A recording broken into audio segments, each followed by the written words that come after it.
Hello focus. Recently अभी national law university Delhi, जिसको आप सभी लोग एनएलयू दिल्ली के नाम से जरूर जानते होंगे, एनएलयू दिल्ली ने एक डिटेल्ड एडवर्टाइजमेंट पब्लिश करा है regarding recruitment for research assistant in legal department. इस डिटेल्ड एडवर्टाइजमेंट को बताने से पहले कुछ इंपॉर्टेंट इंफॉर्मेशन मैं आपको वीडियो की स्टार्टिंग में देना चाहता हूं।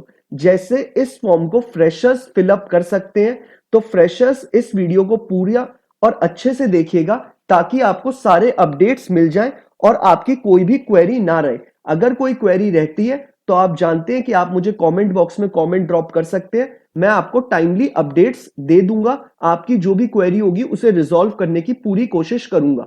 एक इंपॉर्टेंट इंफॉर्मेशन और देनी थी। जो भी बच्चा लॉ स्टूडेंट है, लॉ ग्रेजुएट है या फिर प्रैक्टिसिंग एडवोकेट है ऑल ओवर इंडिया के किसी भी कोर्ट में, वो अगर चाहता है कि उसे टाइमली अपडेट्स मिल जाए regarding internships, regarding job vacancy जो कि सेंट्रल और स्टेट गवर्नमेंट निकालती हैं, साथ ही साथ उसे जुडिशरी वैकेंसीज के बारे में और इम्पैनल होने के लिए जो प्रैक्टिसिंग एडवोकेट्स हैं वो चाहते हैं कि वो इम्पैनल हो जाए, जैसे कि बैंक्स इम्पैनल करता है आपको और पब्लिक सेक्टर अंडरटेकिंग आपको इम्पैनल करती है और बहुत सारी प्राइवेट फर्म्स आपको लीगल मैटर्स देखने के लिए इम्पैनल करती है। तो ये सारी अपडेट्स आपको इस चैनल पे टाइमली मिल जाती हैं। तो मैं चाहूंगा आप इसे सब्सक्राइब कर लें ताकि आपको ये सारी अपडेट्स टाइमली मिल जाएं और आप इन सभी रिक्रूटमेंट प्रोसेसेस का पार्ट बन पाए। अब बात कर लेते हैं इस डिटेल्ड एडवर्टाइजमेंट के बारे में। एनएलयू दिल्ली जो आपको डेजिग्नेशन ऑफर कर रहा है वो रिसर्च असिस्टेंट की कर रहा है और ये आपकी जो जॉब होने वाली है वो कॉन्ट्रेक्चुअल बेसिस की जॉब होने वाली है। स्पेशली आप एज अ रिसर्च असिस्टेंट काम करेंगे इंटेलेक्चुअल प्रॉपर्टी राइट्स में।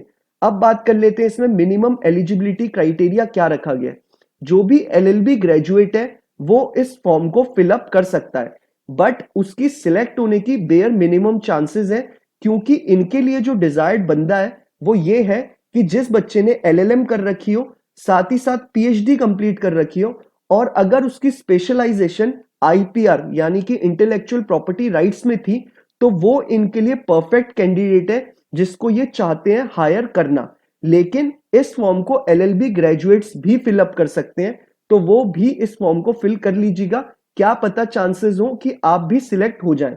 अब बात कर लेते हैं रेम्यूनरेशन की। इन्होंने बोल रहा है कि जो आपको सैलरी मिलेगी, एलएलबी जिसने सिर्फ एलएलबी कर रखी है उसको 30,000 रुपीज मंथली मिलेंगे, 30,000 रुपए महीना।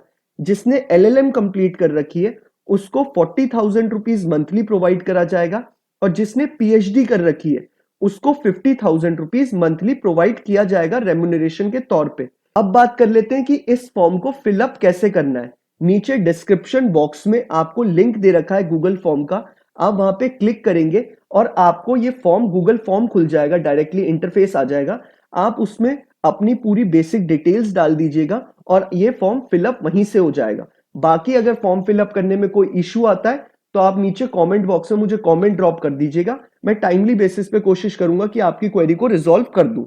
अब बात कर लेते हैं कि इसमें सिलेक्शन कैसे होने वाला है। आप अपने आप को घर बैठे इवेल्युएट कर सकते हैं, क्योंकि इसमें सिलेक्शन के लिए इवेल्युएशन शीट रख रखी है। इवेल्युएशन शीट में इन्होंने नंबर रखे हैं, जो भी मिनिमम हायर एजुकेशन क्वालिफिकेशन है उसके 10 नंबर रखे हैं।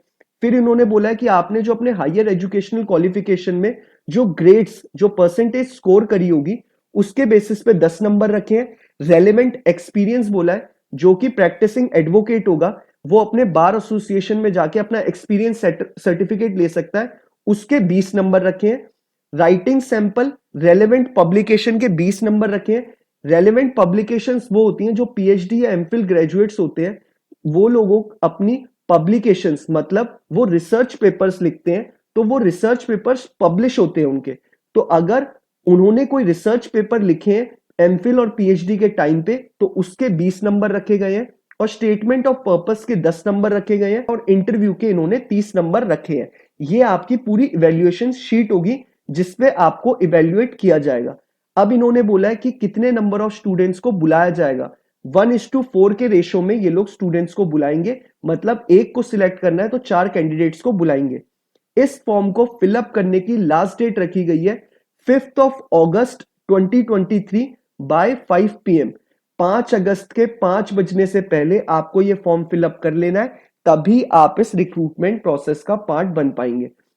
अगर आपकी किसी तरह की क्वेरी अराइज होती है, जैसे कि एडवर्टाइजमेंट के बाहर कोई वेयर एक्ट में आपको कोई सेक्शन समझ में नहीं आ रहा है, तो आप मुझे इंस्टाग्राम पे या फिर ट्विटर पे टेक्स्ट मैसेजेस ड्रॉप कर दीजिएगा। मैं पूरी कोशिश करूंगा आपको वहां पर वो सेक्शन जो आपको समझ में नहीं आ रहा है वो समझा दूं।